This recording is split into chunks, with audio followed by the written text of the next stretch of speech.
When Will was younger, was there anything that you did differently on the farm? Did he come with you? Did you step back from some of the jobs? It depended on what was going on at the time. Like obviously when he was really little and I was carting him round, you know, when he was the same size as Carol, and effectively you were sitting there and okay, you weren't getting in the yards with the cattle because you had this kid that you had to keep a track of all the time, and so you're very conscious that if something goes wrong and you've got this kid with you, there's no coming back from that. So it's like, so you step back a bit. When he got a little bit older, yes, I was still carrying him with me. You'd jump on the bike, then you're poking along slow, you've got this kid asleep in front of you and you're trying to hang on to them as you're, going along so their head didn't topple right over even though you had them strapped to you. And then as he got older, obviously, if you're mustering or whatever else, you weren't going gung-ho, you're just poking along with him going, well, this is what I can do. The kid can come, Will can come with me, and it was great to have him on there with me. You just go, look, you don't need to go gung-ho, you don't need to be flat knackered. The cows will still do what they need to do. Yeah.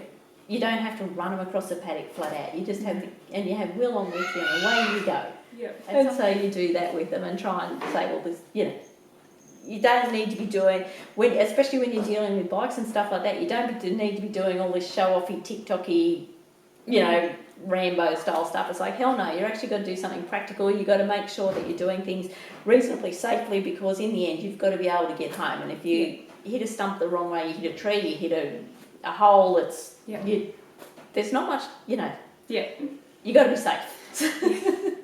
I think the biggest thing for me was when Will was little and we had the farm with my first husband, just that trying to juggle the farm, the working full time, the whole waking up several times during the night. It was tough. There's no glossy, easy answer for that. And even when you're at home, you sort of got to have your whole sense of self. And I probably wasn't taking enough time. I was trying to do too much, which is not a good thing to do, even though you think you've got to do it. It's like in the end, so part of it is you actually, even with kids, you have to look after you as well. I think the other thing is you do have to go with the flow. Yeah, it's like things are going to change. You are not in a static job. It's not as though there's constant hours, there's constant things. It's not you.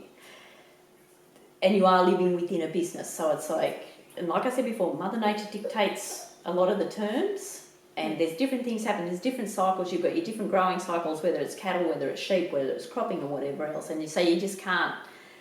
You've got to have a fair bit of flexibility, because what's happening this week is not what's going to be happening next week. And just because you've got in your head that we're going to be doing this next week, it's like, well, actually, maybe not. Mother Nature might just have something else in store for next week. And so you've just got to go, well, let it go, just go, whatever will be, look after yourself, and then go with the flow.